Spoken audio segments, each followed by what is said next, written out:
भले ही देश के अंदर लोकसभा चुनाव को लेकर सियासत तेज हो, लेकिन बिहार पर हर किसी की निगाहें टिकी है। किंग मेकर की बात बिहार में हो रही थी और मुख्यमंत्री नीतीश कुमार बड़ा चेहरा थे, लेकिन जिस तरीके से अंतर्कलह जनता दल यूनाइटेड के अंदर दिखा, पार्टी के राष्ट्रीय अध्यक्ष पद से ललन सिंह को विदा किया गया और मुख्यमंत्री नीतीश कुमार ने पूरी कमान पार्टी की अपने हाथों में ली। उसके बाद सरगर्मी और बढ़ गई है। दरअसल किंग मेकर लालू प्रसाद यादव हैं या नीतीश कुमार, इसकी चर्चा तेज चल रही है और नीतीश कैसे अपनी कुर्सी बचाए, इसको लेकर जो खूब अटकलों का बाजार गर्म है वो भी चल रहा है। इसी बीच बड़ी खबर जो है वो 10 सर्कुलर राबड़ी आवाज से निकलकर सामने आ रहा है। बता दें आपको कि 2 दिन पहले जो बिहार विधानसभा के स्पीकर हैं अवध बिहारी चौधरी, वो लालू प्रसाद यादव से मिलने गए थे, लेकिन अब लालू प्रसाद यादव का जो बुलावा है वो आ गया है। तस्वीरें पहले आप देखिए स्क्रीन पर कि किस तरीके से लालू प्रसाद यादव के बड़े बेटे तेज प्रताप यादव के साथ अवध बिहारी चौधरी 10 सर्कुलर रोड राबड़ी आवास पहुंचे हैं, जहां सियासी पारा हाई है। विधायक टूटेंगे जेडीयू के, इस तरीके की चर्चाएं चल रही है। वहीं स्पीकर को बुलावा अगर लालू ने भेजा है तो बात बड़ी है। तमाम मुद्दों पर जानेंगे अपने सहयोगी गणेश सम्राट से। गणेश, अवध बिहारी चौधरी पहुंचे हैं लालू आवास, क्या कुछ मामला जो है इस वक्त चल रहा है? क्या वाकई में बिहार में बड़ा खेला होने वाला है? देखिए आर्यन, सबसे पहले बात हम बता दें कि बिहार में लालू प्रसाद यादव की जो पार्टी राजद, जिसकी कमान लालू के बाद तेजस्वी के हाथों में है, इस बार नीतीश कुमार के साथ जब गठबंधन हुआ तो आरजेडी ने कहा कि अगर मुख्यमंत्री अगर आप बनिएगा तो स्पीकर मेरा होगा। विधानसभा में स्पीकर की भूमिका बड़ी होती है और सियासत में जोड़ घटाव के मामले में स्पीकर बहुत अहम रोल निभाते हैं। स्पीकर और चर्चा, स्पीकर की भूमिका कैसे बढ़ गई हाल के दिनों में, वो पहले हम चर्चा कर लेते हैं। फिर आज बिहारी चौधरी का, जो बिहार विधानसभा के स्पीकर है, उनका लालू यादव से मिलने का राबड़ी आवास जाना और खुद तेजस्वी यादव के बड़े भाई तेज प्रताप यादव लेकर गए, ये कई मायने में अहम हो रहा है। क्योंकि चर्चा जो चल रही थी कि बिहार में नीतीश कुमार से इतर ललन सिंह के ऊपर यह आरोप लगा, यह चर्चा चली कि ललन सिंह के कुछ लोग या जेडीयू के कुछ विधायक पटना में एक जगह बैठक कर रहे हैं और बैठक के बाद वो रणनीति बना रहे हैं। और उस बैठक में यह भरोसा दिया गया था कि ललन सिंह जेडीयू के अध्यक्ष हैं, विधानसभा के अंदर स्पीकर से इस बात की शिकायत नहीं करेंगे कि जेडीयू के विधायक अलग क्यों जा रहे हैं या दल विरोधी गतिविधि में क्यों शामिल है। ललन सिंह जेडीयू के अध्यक्ष थे, राष्ट्रीय अध्यक्ष थे, वो शिकायत ही नहीं करते तो उन पर कार्रवाई नहीं होती, स्पीकर कार्रवाई नहीं करते।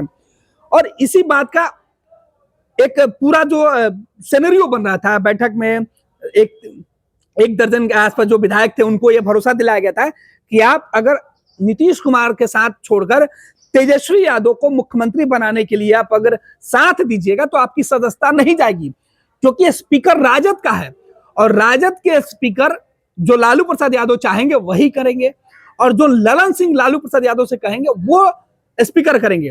ये भरोसा दिलाया गया था।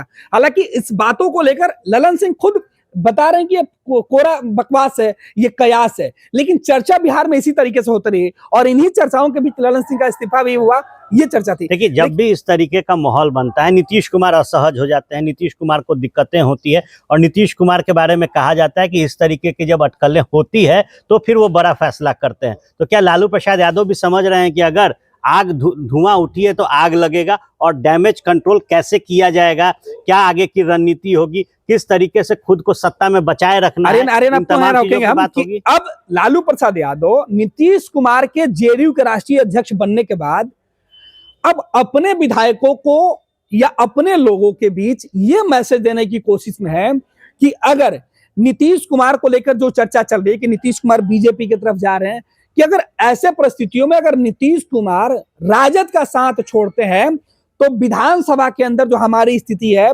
हम कुछ ऐसा फैसला लेंगे जो नीतीश कुमार की मंसूबा पर पूरी तरीके से पानी फिर जाएगा। कहा यह जा रहा था कि नीतीश कुमार ने ललन सिंह को राष्ट्रीय अध्यक्ष से हटाकर लालू प्रसाद यादव और तेजस्वी यादव का जो मंसूबा था उसे विफल कर दिया। जो लोग बैठे हुए थे, जो प्लानिंग चली थी, उस प्लानिंग को नीतीश कुमार ने विफल कर दिया है।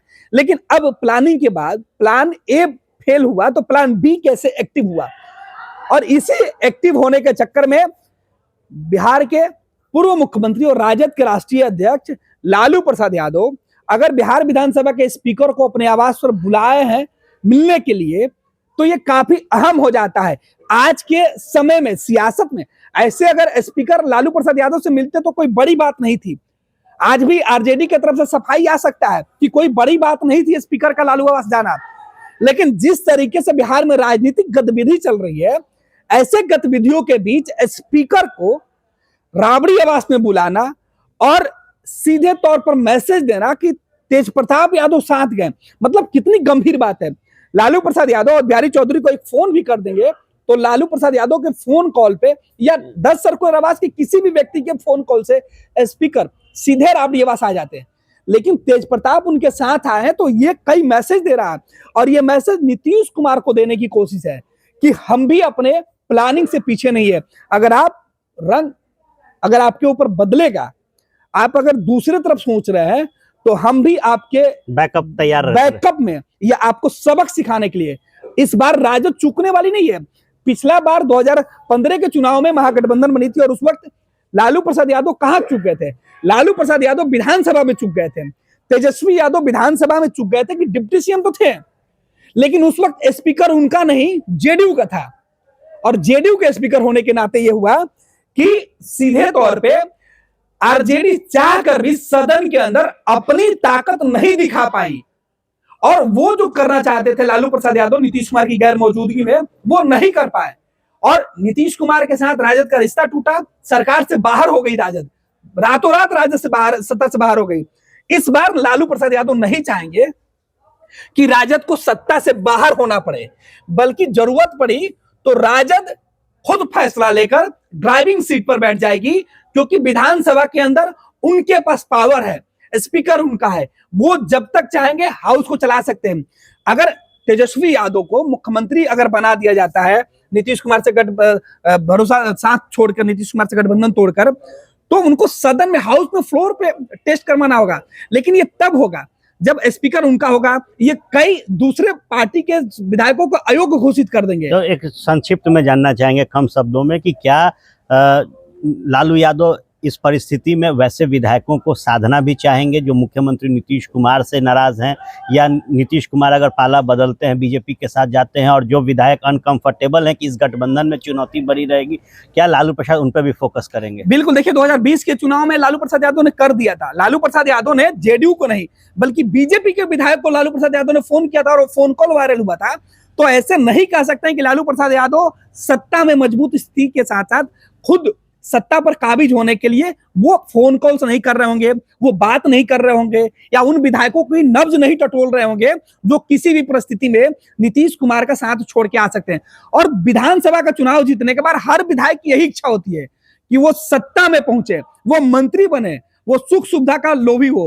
हर विधायक यही चाहता है। तो कोई भी विधायक मंत्री का अगर पद मिलता है, बड़ी जिम्मेवारी मिलती है, तो पाला बदलने में वो ज्यादा नहीं सोचता है। तो सत्ता के करीब रहना हर कोई चाहेगा, कोई नहीं चाहेगा कि वो सत्ता छोड़कर विपक्ष में जाकर बैठे। आर्यन, देखिए, निश्चित तौर पर आज जो मुलाकात बिहार विधानसभा के स्पीकर और लालू प्रसाद यादव के बीच हो रही है, जो बुलावा लालू प्रसाद यादव ने भेजा है, वो निश्चित तौर पर पूरे बिहार के सियासत को अपनी ओर खींच रहा है। और कारण बस ये है कि जो चर्चाएं चल रही है, नीतीश कुमार के मन को टटोलने की बात की जा रही है, तो राजद और साफ तौर पर लालू प्रसाद यादव ये मैसेज देना चाह रहे हैं कि अगर आपका सियासी रंग बदलता है तो आप कहीं से भी चैन से आगे नहीं बढ़ेंगे। राजद अपने बी प्लान के साथ तैयार है। बहरहाल गणेश कुछ कहना चाह रहे हैं? अरे इसमें सीधे है कि राजद नीतीश कुमार को यह चेतावनी भी दे रहा है कि फिलहाल के सिनेरियो में आपने ललन सिंह को भले ही किनारा कर दिया है, लेकिन इसके आगे आप नहीं सोचिए।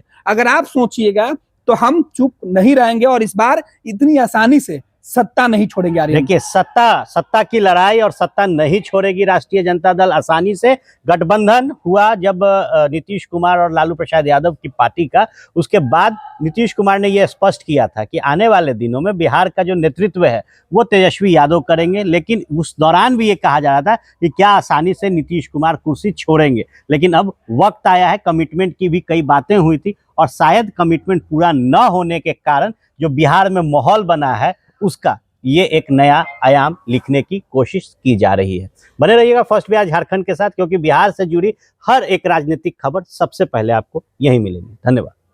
पनोरमा ग्रुप, जो सोचता है वो करता है। ये लो मुंह मीठा करो, आज मैंने अपना जॉब छोड़ दिया। अब हम पूर्णिया वापस जाएंगे। जॉब छोड़ दिया है? मतलब ये घर कैसे चलेगा? हम करेंगे क्या? और माँ बाबूजी क्या बोलेंगे? इसलिए मैं एक और मिठाई का डब्बा लाया।